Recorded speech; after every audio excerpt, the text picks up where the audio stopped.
Hello viewers, welcome to உணவுகள். இன்னைக்கு நம்ம பார்க்க போறது ரொம்பவே சிம்பிளான அதுவும் ஹெல்த்தியான ஒரு பிரேக்ஃபாஸ்ட் ரெசிபி தான் வந்து பார்க்க போறோம். அதுவும் அடிக்கிற வெயிலுக்கு வந்து எல்லா நாளும் கிச்சன்ல நின்னு சமைக்கணும் அப்படின அவசியம் கிடையாது. வாரத்துல ஒரு நாளாவது இந்த மாதிரி அடுப்பு கிட்ட போவாம ஆனா ஹெல்த்தியா நம்மளால வந்து சமைச்சு நம்ம ஃபேமிலிக்கு வந்து கொடுக்க முடியும். சோ இன்னைக்கு நம்ம பார்க்க போறது அடுப்பு இல்லாத வெண்பொங்கலும் தேங்காய் சட்னி எப்படி செய்யறதுன்னு பார்க்க போறோம். வாங்க எப்படி செய்யறதுன்னு பார்க்கலாம். இதுக்கு தேவையானது பாத்தீங்க அப்படினா 1 கப் அளவுக்கு தட்டை அவுல், அதாவது மெல்லிஸ் அவுல் இருக்குன்னு சொல்லுவாங்கல்ல, அந்த அவுல் 1 கப் வந்து எடுத்துர்க்கேன். நீங்க வந்து 1 கப் எடுத்தீங்க அப்படினா தாராளமா 2 பேர் வரைக்கும் கூட சாப்பிடலாம். அதுக்கு அப்புறமா பாசிப்பருப்பு ஒரு 1/2 hour தண்ணியில ஊற வச்சு எடுத்து வச்சிருக்கேன். அதுக்கு அப்புறம் மிளகு ஜீரகம் பவுடர் பண்ணிட கூடாது, நுணுக்கி எடுத்து வச்சுக்கோங்க 1-2. ஒரு சின்ன துண்டு இஞ்சியை நல்லா துருவி எடுத்து வச்சுக்கோங்க. அதுக்கு அப்புறமா ஒரு 4-5 முந்திரி பருப்பு எடுத்து வச்சுக்கோங்க. அதுக்கு அப்புறம் இதுக்கு முக்கியமானது தேங்காய் பால், ஒரு 1/2 கப் தேங்காய் பால். அதுக்கு அப்புறம் இந்த டிஷ்ஷுக்கு தேவையான அளவுக்கு உப்பு. அதுக்கு அப்புறம் அந்த நெய் வந்து ஆப்ஷனல், வேணும்னா ஆட் பண்ணிக்கலாம், இல்லனா ஸ்கிப் பண்ணிடலாம். அதுக்கு அப்புறம் 2 கொத்து அளவுக்கு கருவேப்பிலை. இதுதான் இந்த நம்ம வெண்பொங்கல் செய்யறதுக்கு தேவையான பொருட்கள். இப்போ அதை குயிக்கா எப்படி செய்யறது அப்படின்றத பார்த்துடலாம். ஃபர்ஸ்ட் ஒரு மிக்சிங் பவுல் எடுத்துக்கோங்க. அதில் நம்ம எடுத்து வச்சிருக்க அந்த 1 கப் அவுல வந்து உள்ள ஆட் பண்ணிடலாம். அவல் வந்து கொஞ்சம் தூசி அது மாதிரி இருக்குன்னு நினைச்சீங்க அப்படின்னா ஒரு தடவை நல்லா பச்சை தண்ணி விட்டு நல்லா இதை வந்து வாஷ் பண்ணி எடுத்துட்டு வந்து வச்சிருங்க. ரொம்ப நேரம் ஊறிடக்கூடாது. தண்ணி ஊற்றிட்டு உடனே அலசி இந்த மாதிரி எடுத்து வச்சுக்கோங்க.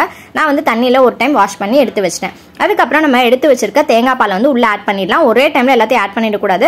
ஒரு 1/2 கப் அளவுக்கு இதுக்கு போதுமான அளவு. ஸோ 1/2 கப் ஆட் பண்ணிட்டு இதை நல்லா வந்து மிக்ஸ் பண்ணிடுங்க. இப்போ அவுல் நல்லா மசிஞ்சதுக்கு அப்புறமா நம்ம எடுத்து வச்சிருக்கிற சீவின இஞ்சி இருக்குல்ல, அதை வந்து உள்ள ஆட் பண்ணிக்கலாம். அதுக்கப்புறமா பாசிப்பருப்பு ஒரு 1/2 மணி நேரத்துக்கு முன்னாடி அதை ஊற வச்சிருங்க. ஒரு 1/2 டேபிள் ஸ்பூன் அளவுக்கு ஆட் பண்ணீங்கன்னா போதும், ரொம்பவும் ஆட் பண்ணிட வேணாம். அதுக்கப்புறமா மிளகு ஜீரகம், இது வந்து வறுத்தது கிடையாது, அப்படியே பச்சையா இருக்கிற மிளகு ஜீரகத்தை அம்மியில 1-2 நடத்தி எடுத்துட்டு வந்திருக்கேன். அதை வந்து ஆட் பண்ணிடுங்க. பவுடர் ஆட் பண்ணீங்க அப்படின்னா நல்லா இருக்காது. ஸோ இது மாதிரி 1-2 நுணுக்கி ஆட் பண்ணிக்கோங்க. அதுக்கப்புறம் இந்த டிஷ்ஷுக்கு தேவையான அளவு உப்பு ஆட் பண்ணிக்கோங்க. உப்பு நிறைய ஆட் பண்ணிடாதீங்க, கச்சிரும். ஸோ டேஸ்ட் பார்த்துட்டு அதுக்கப்புறம் வேணும் அப்படின்னா ஆட் பண்ணிக்கோங்க. அடுத்ததான் வந்துட்டு நெய் வந்து முற்றிலும் ஆப்ஷனல் தான். உங்களுக்கு வேணும் அப்படின்னா ஆட் பண்ணிக்கலாம், அப்படி இல்லைனா ஸ்கிப் பண்ணிடலாம். சும்மா ஒரு ஸ்பூன் அளவுக்கு மட்டும் நெய் ஆட் பண்ணிக்கோங்க. சும்மா ஒரு 2-3 ட்ராப் இருந்ததுன்னா கூட போதும் தான். அதுக்கப்புறமா நல்லா ஃப்ரெஷ்ஷான கருவேப்பிலை, இந்த டிஷ்ஷுக்கு ரொம்பவே முக்கியமானது, ஃப்ளேவர் கொடுக்கக்கூடியது கருவேப்பிலை. அதை நல்லா உருவி இந்த மாதிரி நல்லா கிள்ளி போட்டுக்கோங்க. அப்படியே போட வேணாம், 1-2 கிள்ளி இது மாதிரி உள்ளே ஆட் பண்ணிக்கோங்க. இப்போ ஆட் பண்ணி முடிச்சுட்டு இதை நல்லா மிக்ஸ் பண்ணி எடுத்தோம் அப்படின்னா நம்மளோட அடுப்பில்லாத வெண்பொங்கல் ரொம்ப சூப்பராக ரெடி ஆகிடும். கண்டிப்பாக அதை சாப்பிட்டுட்டு எப்படி இருக்குது அப்படின்றத எனக்கு மறக்காமல் கீழே கமெண்ட்டில் சொல்லுங்கள். இப்போ முந்திரி பருப்பை ஒரு 1-4 வந்து உடச்சி அது உள்ளே ஆட் பண்ணிக்கலாம்.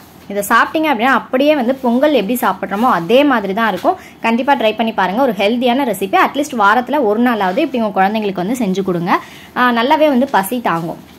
இப்போ அது ஒரு இலையில வந்து வச்சு நம்ம சர்வ் பண்ணிடலாம். இப்போ ஒரு பவுலில் வச்சுட்டு அதை சர்வ் பண்ணிடலாம். மேலே கார்னிஷ்காக ஒரே ஒரு முந்திரி பருப்பு, அதுக்கப்புறமா வந்துட்டு ஒரே ஒரு கருவேப்பிலை வச்சிட்டோம் அப்படின்னா நம்மளோட சூப்பரான வெண்பொங்கல் ரெடி.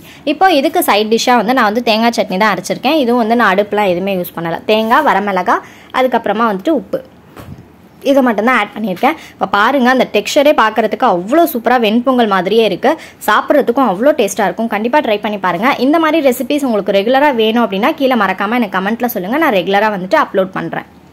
நீங்கள் நம்மளோட சேனலுக்கு புதுசு அப்படின்னா மறக்காமல் சப்ஸ்கிரைப் பண்ணுங்கள். தேங்க்யூ.